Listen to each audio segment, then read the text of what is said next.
A night shift I'll never forget. My name's Jake, a 42-year-old cab driver from Detroit, Michigan.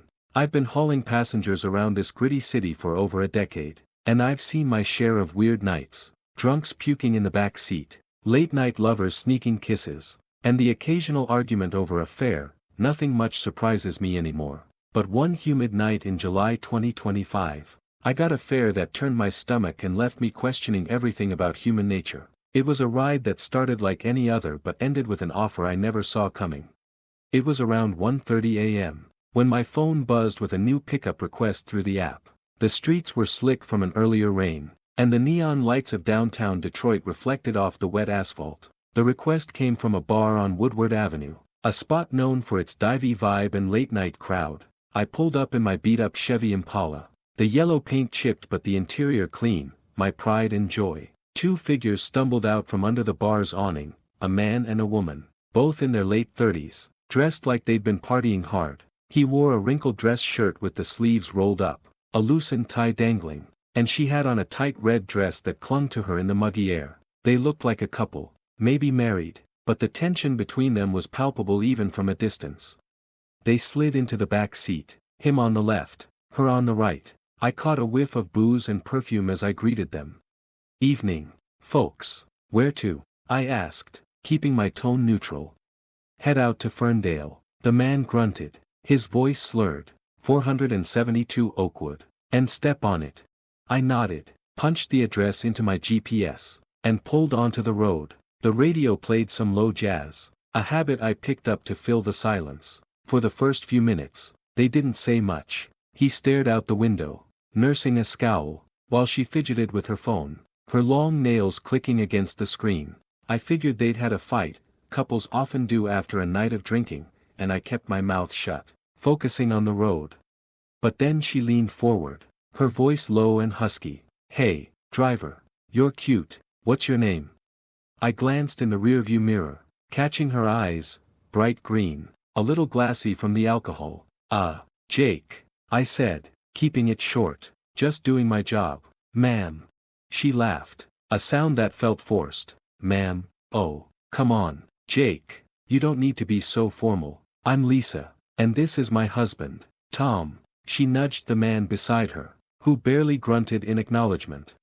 "Nice to meet you both," I replied, my gut telling me to steer this conversation back to neutral ground. "Should be about 20 minutes to Ferndale. Traffic's light tonight." Tom shifted in his seat, muttering something under his breath. I couldn't catch it, but Lisa's smile faltered for a second before she leaned closer to the partition separating us. "You know," she said, her voice dropping to a whisper, "we don't have cash on us, but maybe we could work something out." Her eyes flicked down, then back up, and the implication hit me like a punch to the chest.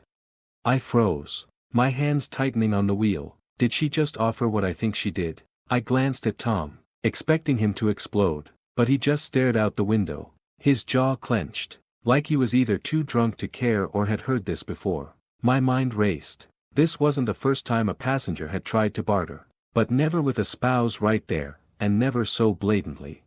"Ma'am, Lisa, I don't think that's appropriate," I said, keeping my voice steady. "I take card payments, or you can use the app. No need for anything else."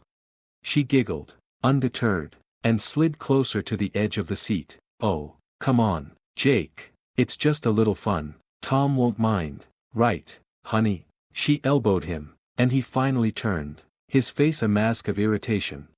"Shut up, Lisa," he snapped, his voice thick with booze. "Just let the guy drive."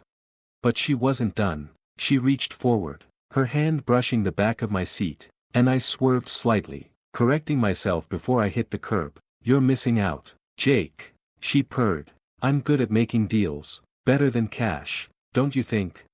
My stomach churned. I've driven all kinds of people, prostitutes, druggies, you name it, but this felt different. She was with her husband. For God's sake, was this some kind of twisted game they played, or was she just that drunk? I decided to shut it down. "Look, lady," I said, firmer this time, "I'm not interested. Pay with a card, or I'll stop and you can find another ride. Your choice." The car went silent. Tom let out a harsh laugh, shaking his head. Told you, Lisa, not everyone's for sale. She huffed, crossing her arms, and sank back into the seat. Fine, spoil my fun, she muttered, pulling out her phone. A moment later, the app pinged with a notification, payment processed. I exhaled, relieved, but the tension didn't lift. They spent the rest of the ride in a cold silence, broken only by the occasional snide remark from Tom about her stupid ideas. We reached 472 Oakwood, a modest house with a sagging porch. They stumbled out, Lisa throwing me a last, lingering look before slamming the door. Tom didn't even glance back. I watched them stagger up the walk, wondering what kind of marriage they had. As I drove off, the image of her green eyes and that unsettling offer stuck with me. Back at my usual spot near the river, I parked and sat for a while, the engine idling. I've always prided myself on keeping a professional distance, but this night rattled me. I thought about my own life, divorced, no kids, just me and the cab.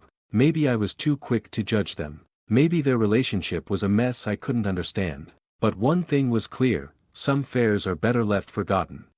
The next day, I told a buddy at the diner about it, half expecting a laugh. Instead, he just shook his head. Man, you dodged a bullet. People do wild stuff when they're drunk. I nodded, but the story lingered.